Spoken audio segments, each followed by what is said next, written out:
Hello, everybody, and this is Raheen. Today we have two very special people with us here, and I'm just going to take a moment to make this public so everyone can see this. Yeah, just a second. Just give me a second. Wait.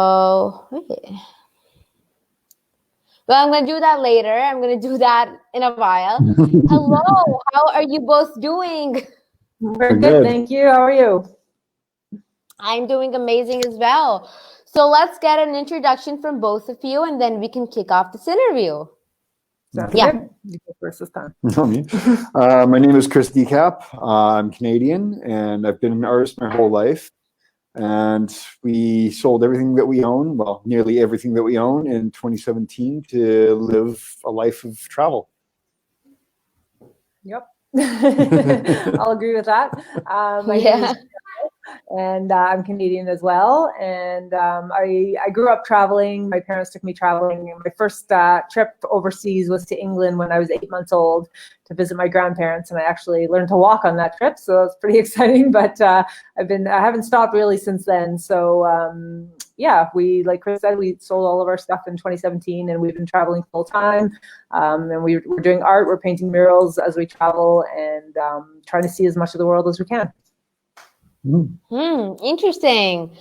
Okay, so let's begin from like the beginning. So both of you guys were born in Canada, correct? Yeah. Yeah. Oh, yeah. And how were your early childhood? How were your own respective childhoods? Yeah. Well, we grew up in very different parts of the country. I grew up in a very flat land, whereas Jill grew up in the mountains. And my childhood was, it was all right. I'm glad I came from where I came from, but I'm also happy that I don't live there anymore. So, what kind of things did you do? Oh, yeah. Like I said, I've been an artist most of my life. I've been drawing and creating cartoons and comic books ever since I could even remember. That's pretty much like when I reached 20 years old, I started doing tattoos, and yeah, then I kind of moved into a nomadic lifestyle after that. What I'm really interested about is how you got into tattooing, because I thought, it was just like a 1-minute job, because as part of my religion, I can't do any tattoos. So nobody in my family does that. So I've never really seen it happening. But I never knew that it was so hard. After watching Ink Master, I knew more things. Whatever type of things they were. Let's keep that out of the conversation. But they're like 12-hour marks and so many things. So that is really interesting. How old were you though at that time? I was 20 years old. 20 years old. My aunt actually bought me a tattoo machine for my birthday, and I just started working on myself and then my friend. Yeah, and then eventually got into a tattoo shop and started doing them professionally.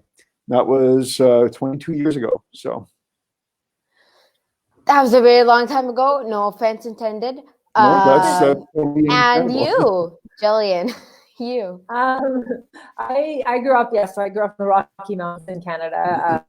I was in a town called Banff, which is one of the most famous tourist destinations in Canada. So I was surrounded by, people coming to see where I lived, and beautiful mountains. And I grew up camping. My parents in Canada, we do camping. Well, North America, that's popular in lots of parts of the world. But you go with your camper van or your tent or whatever, and you go out into the woods and you make a fire and cook marshmallows on the fire and all that kind of stuff, and go canoe out on a lake and go hiking and all that kind of stuff. So I grew up with doing a lot of outdoor stuff and a lot of traveling with my parents.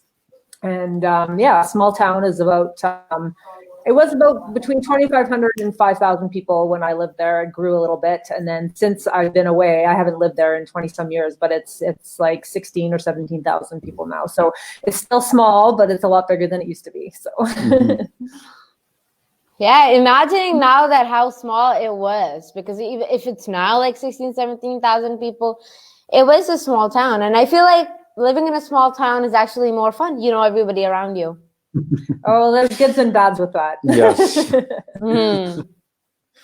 Okay, so now tell me, living a nomadic, lifestyle, it can seem very cheap.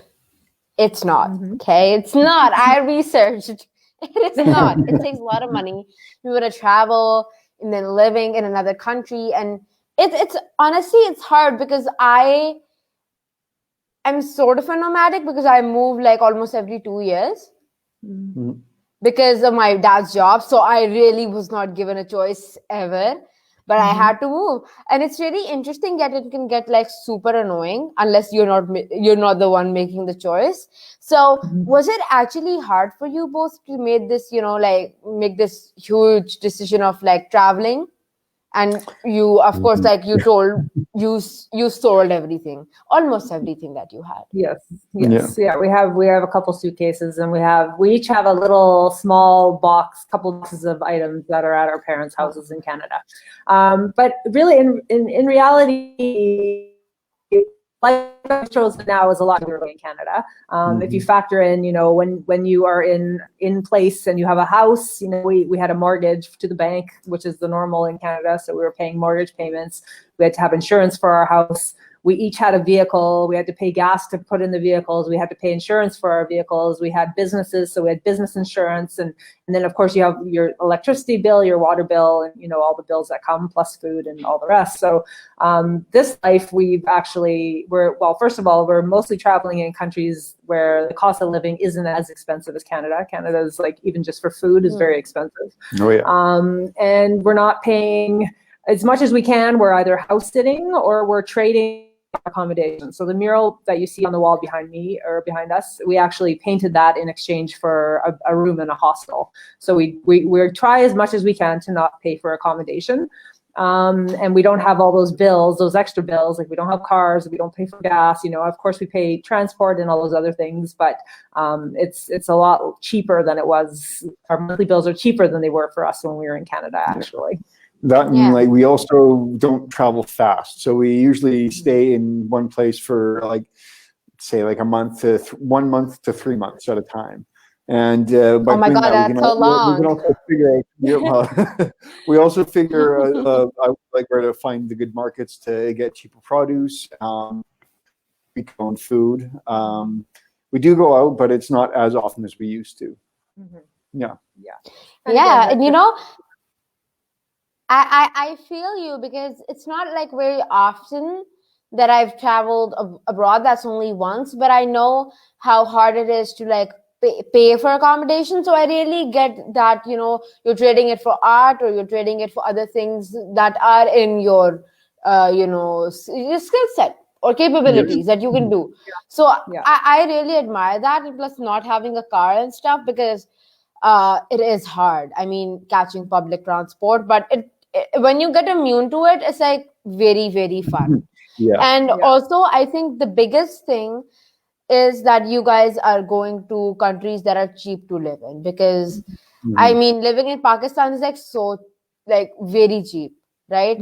But if I try traveling to Los Angeles, I'll be broke. I mean, I'll be seriously broke because I can't pay that much, right? No, you can't do it in here. It's cool. Yes, Canada is expensive. Yeah. Well, out of curiosity of my own mind, I love food. Okay, I literally love food, and I recently discovered that Canada has those special poutine fries. Is that true? Oh my God, yeah, poutine, yes. Yeah. Tell me more about that. Tell me more about that. Oh, it's so delicious. So delicious, but man, it's so not healthy for you. Yeah, definitely not good for you. But you just said the thing like right out there. But because I heard of it and then I saw some videos and then I was like, oh my God, it's like fries, and then it's like cheese curds, and then it's gravy. So I was pretty much hooked up to the idea when I heard fries. Well, I think so because you guys travel around a lot, and as per Chris, for long periods of times, as a month, you guys stay in one place. So I think that you guys get to like experience a lot of cuisines, right? Oh yeah. Yeah, definitely. Mhm. Yeah, which is Mhm. cool. That's one of our favorite things is trying out all the new foods and I mean combinations of different things that we never would have envisioned in our minds. It's completely different than anything we've made in Canada, for example. So it's very cool. Or even finding new fruits and vegetables that we've never tried before too. That's Yeah. another thing we absolutely love. Yeah. Oh yeah. Now, tell me, how many approximately, as per? I mean, I'm still stuck on the fact that a month is way too long to live in a place. I don't know. I was like, oh my god, a month. It takes me just like a month to settle down in a place. Well, tell me, how many countries or places do you think that you have been to? Well, Jill, how many have you been to? I think my count is 52 right now for me, but a lot of those were before Chris came along.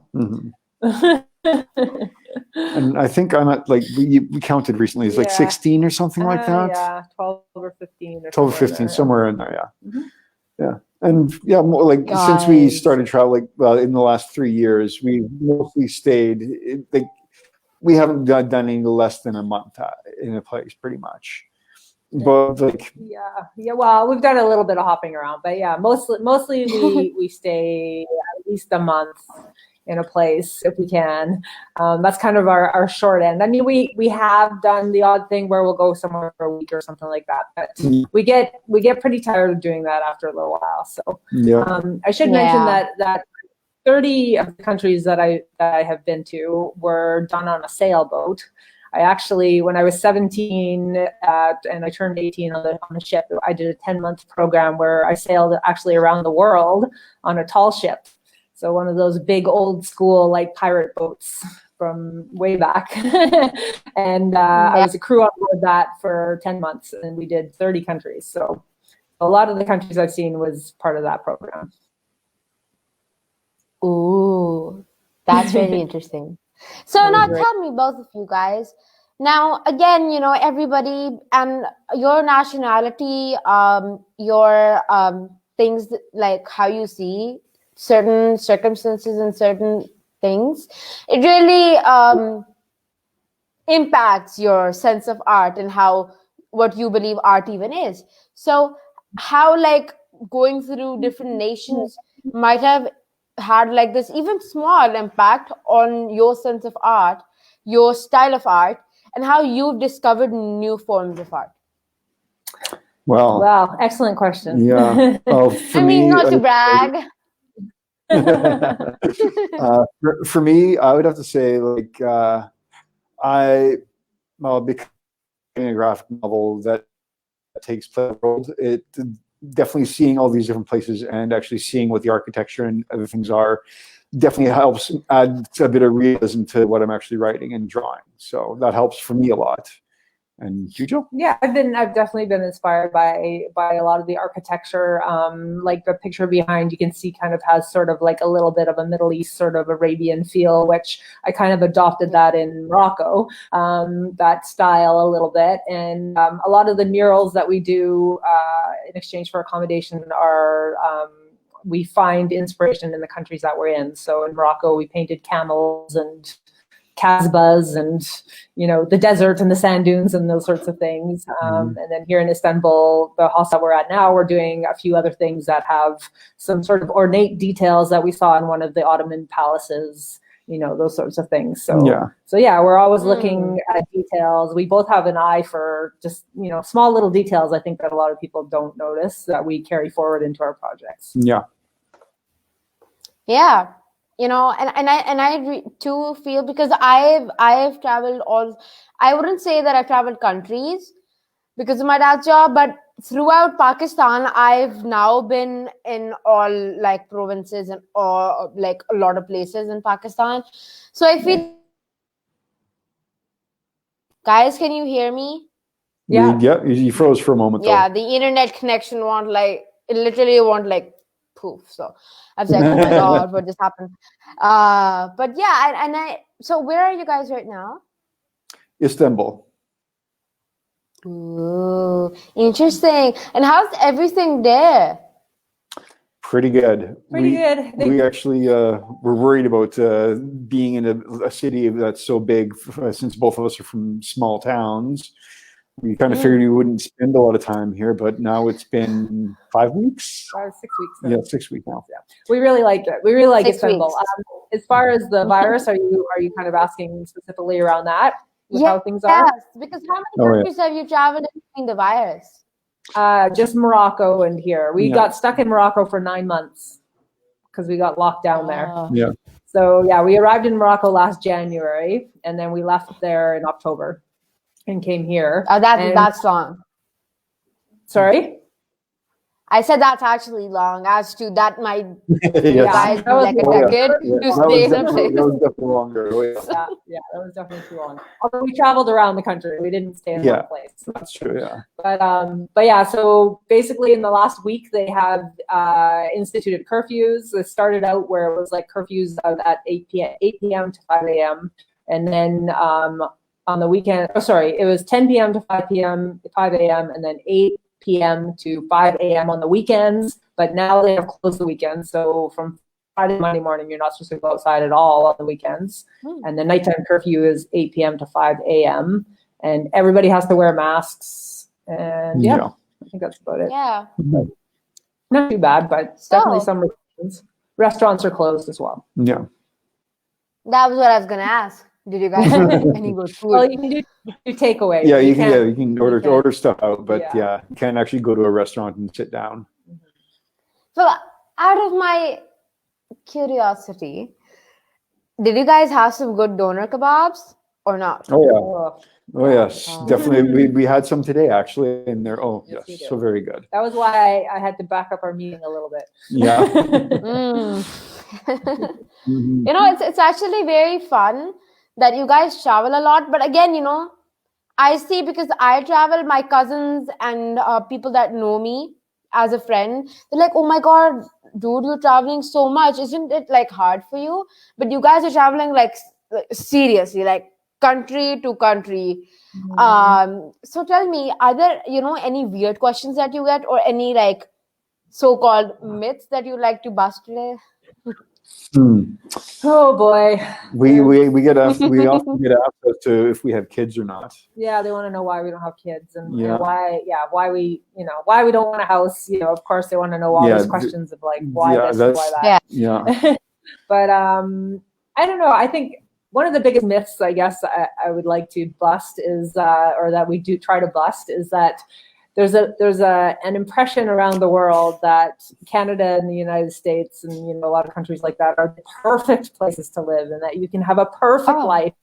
Why would you ever leave there? Everything's so perfect, and it's just not perfect. Nowhere in the world is perfect, and the more we travel, the more we realize everywhere has its problems, and really it's up to the citizens of each place to make the best of it.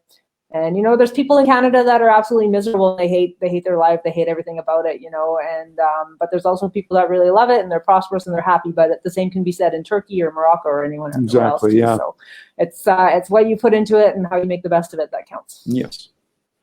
That is so true, and this is something that I even wanted to ask you, because in Pakistan, Canada, America, Australia, they're like the like the very cool places and perfect places to go to, but nowhere is perfect. If you're not happy here, you'll never be happy anywhere around the world. So I think that is something that should be in your mind already before thinking some place is perfect, right? But okay, so guys, tell me, have you guys been to Pakistan?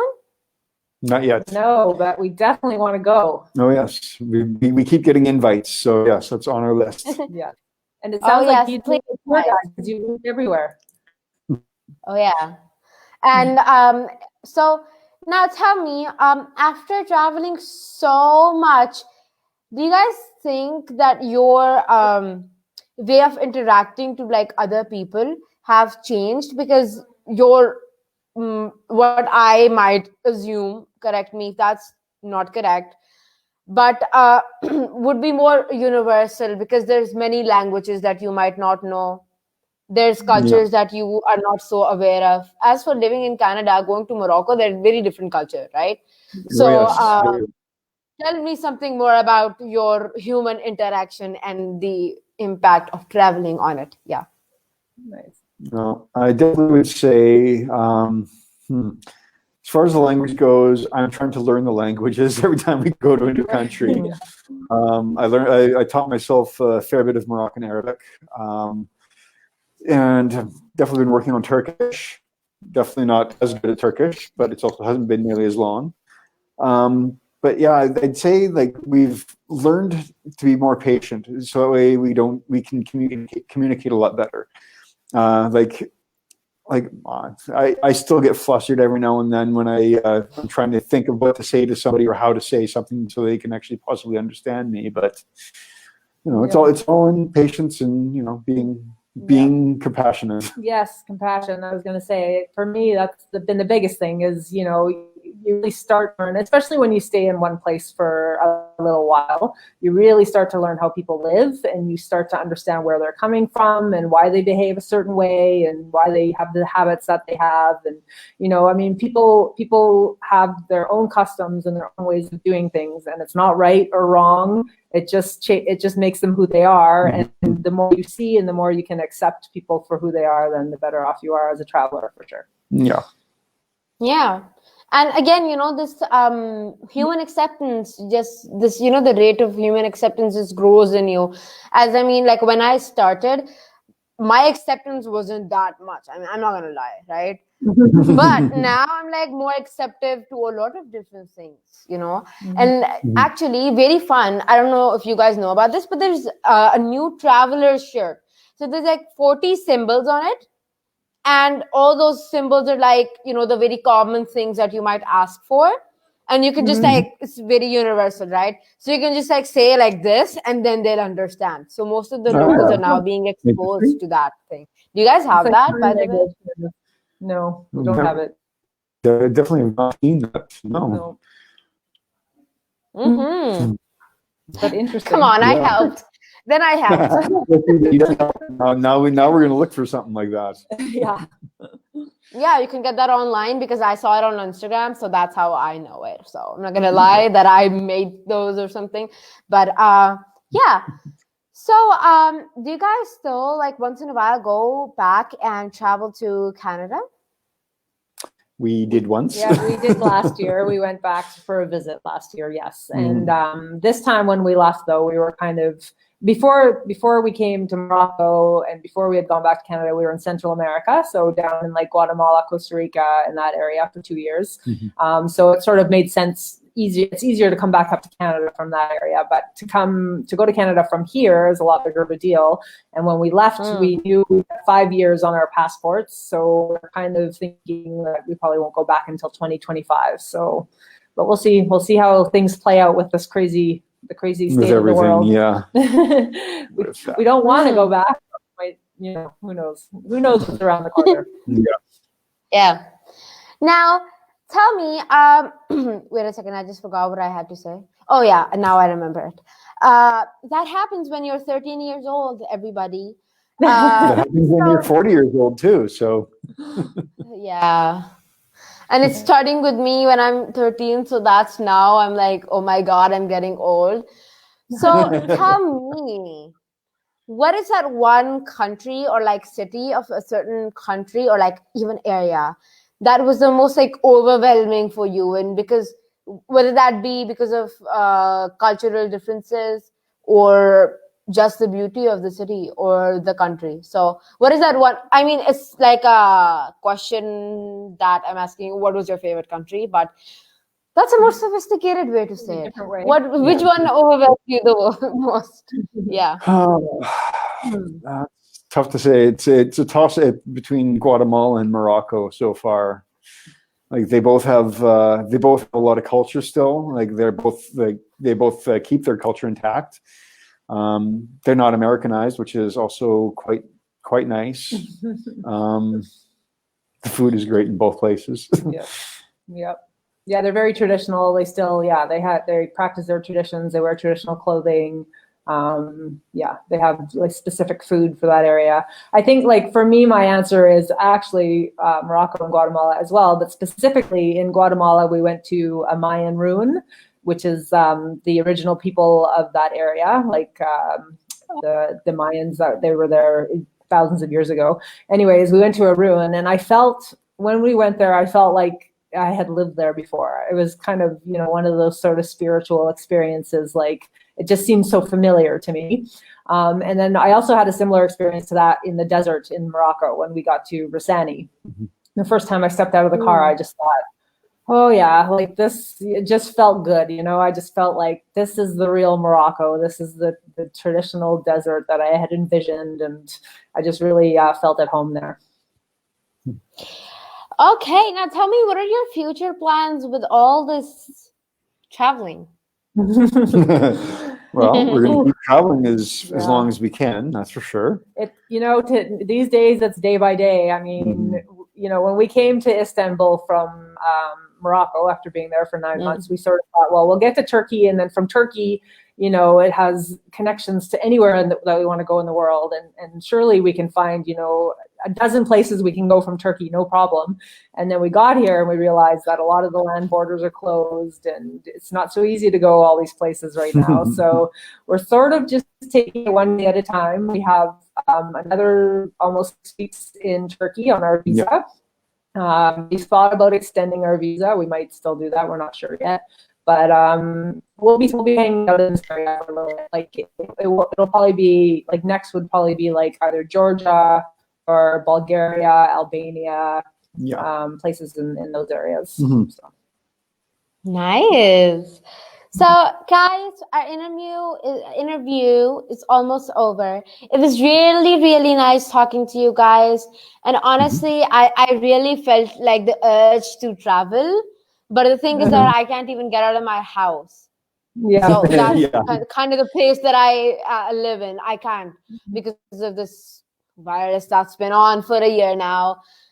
Yeah. Okay. Now, deep breaths really help.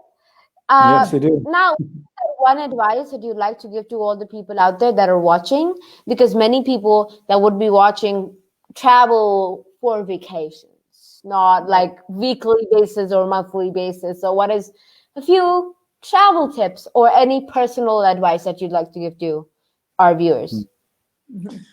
You first. Okay. I mean, I always say when you're in someone else's country or in another country that is not your own, you are a guest there and you should act accordingly. And if people do things differently from what you're used to, then be thankful because you're there to learn about how they do things. If you don't like how other people in the world do things, then you probably shouldn't travel. So have an open mind and try new food and try new things and listen to people and talk to people and learn about their cultures. That's the most enriching part that you can do. I would have to say be nice. Be nice to everyone. Be nice to everything. Don't litter. Don't litter. There you go. I mean, after Chris said that, I was like, Chris has seen a thing or two, hasn't he? So, yeah. Traveling all those countries, you get to see a lot of things. And with the cultural acceptance, I feel like the world can be a very better place. And this is what I'm trying to do as well, which I would love if you guys can actually come on with us someday for the love, care, and respect of children for the world peace. Now, I mean, it sounds like, okay, that is what I'm doing, but the thing is inculcating the cultural acceptance and loving, caring, and respecting children as well, so that they can become loving, caring, and respected and respectful citizens of the world with more cultural acceptance. So I feel like that is what's going to lead us to world peace. I totally that agree. would definitely be good. Yeah, totally agree.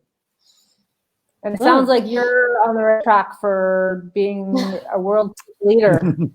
I mean, you just made me very happy, Jillian and Chris. I mean, you both know how to give compliments. Yeah. So thank you everybody for watching. It was a very fun interview. And Jillian and Chris, please stay back after I end the broadcast. It was really nice watching. So any questions that you might have, I mean, I always ask you guys for questions in the comment box. You can ask them later, or you guys can contact Jillian and Chris on. Tell guys, where do you want to be contacted? Oof. I would like to be contacted on my Instagram, Incap Tattoos and Art. We can put this into the comments so people can follow put some along. links. We'll put some links down below so people can check us out. But our brand that we're trying to promote as a couple is Artistic Voyages. Yes. So we have a website and we have a blog and we have a YouTube channel and we have an Instagram and a Facebook and all those things. So if people want to find us at Artistic Voyages, then they can find both of us there. But I can put the links below too. Yes. Very interesting. Thank you everybody for watching, and I hope this interview helped in almost like any way. Because with my interviews, people give me bizarre things that might even not indirectly be mentioned in the interview, but it helped, you know. That's what I'm happy about. So I'm gonna stop making and anything that you might find interesting. You can always inbox me that, so it's interesting to know. But I never tell anything to the world, which is weird. So thank you everybody for watching. Thank you Jillian and Chris both for joining us from Istanbul, and I hope to do more sessions with you, probably on art and on relationships, because come on, being with each other all through the world is hard. Yeah. It's 24/7. Yeah. I've been with my family like 24/7 since this lockdown, and I mean, in the start, I was like, oh my God, I love being with my family. But at this point, being very respectful, I think I need to get out of my house and be with more people. We can understand. Yeah. Definitely understand that. Yeah. So thank you everybody for watching. Thank you both of you for coming and joining us, and thanks to internet for having us on you. So and everybody who commented, I cannot really see the comments. I just saw one comment, so I don't know what's wrong with StreamYard. But yeah, things go like that. Don't be so hard on technology, people. So I'm gonna end this broadcast, and I'm surely gonna come back. So yeah, thank you so much. Thanks for Thank you very much. So nice.